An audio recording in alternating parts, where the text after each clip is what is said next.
Morning everyone, welcome to Political Fight Club. I'm Robert Durden. Today we're going to do a short show on cancel culture. I noticed that there's been a lot of things, dumb things in the news lately, such as Dr. Seuss, LePew, and Mr. Potatohead.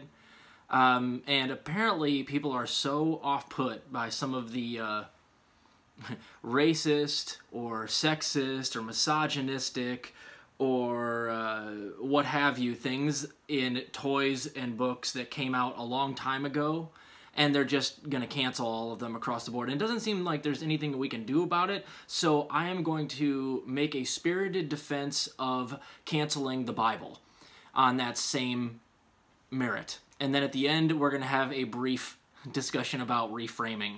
So, I mean, those three that we have in the news right now. LePew has been canceled. He will not be put in any more Looney Tunes, because if you know anything about LePew, he touches women inappropriately, and he's like this French skunk that goes after women against their will.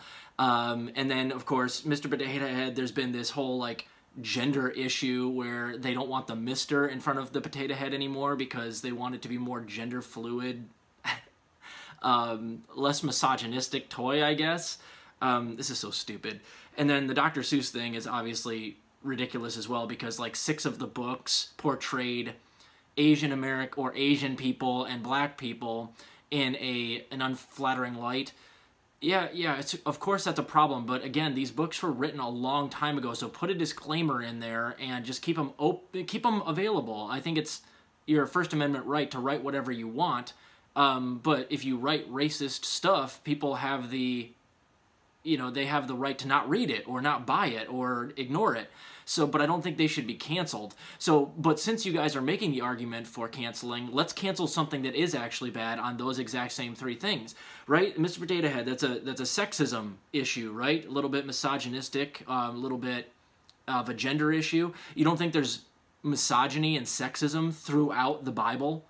I mean, the Bible is chock full of them. If I may quote Elizabeth Cady Stanton, "The Bible teaches that women brought sin and death into the world, that she precipitated the fall of the race, that she was arranged before the judgment seat of heaven, tried, condemned, and sentenced. Marriage for her was to be a condition of bondage, maternity a period of suffering and anguish, and in silence and in subjugation.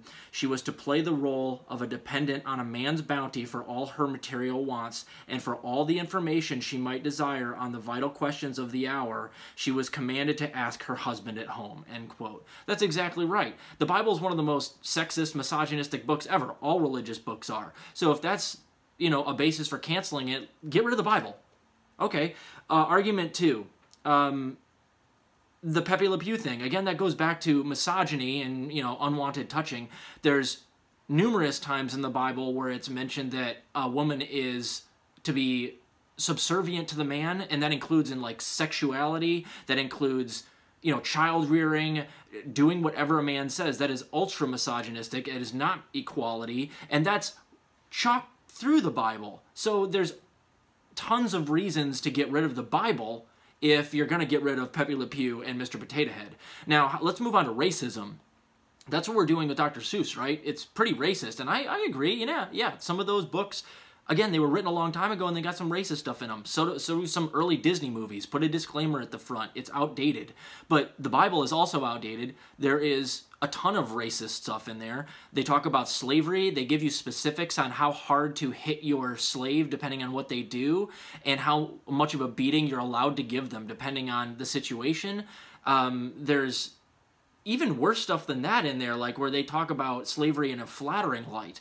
So there's more than enough reason on that basis. Again, let's just get rid of the Bible. It's ultra racist. If we're going to cancel Dr. Seuss, let's get rid of the Bible.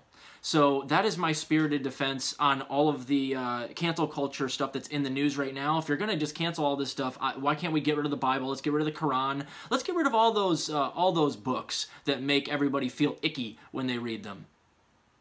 Now, of course, I'm being facetious. I don't think in any way we should get rid of the Bible. I don't think we should get rid of any of these things.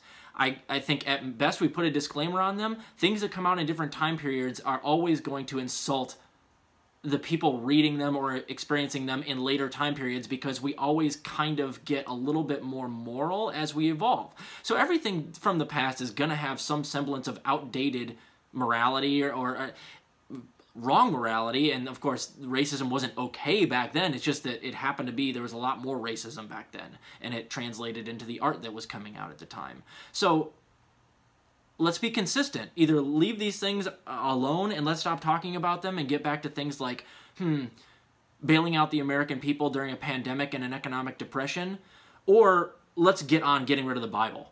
I mean, if you're going to cancel things anyway, let's get on getting rid of the Bible. Or possibly that's a dumb argument, like I'm admitting it's a dumb argument. So are these. Leave them alone. Let's get back to business. All right, guys, I'll do another show later. I just wanted to make a spirited defense of getting rid of all religious books if we're going to be canceling things. Think it over.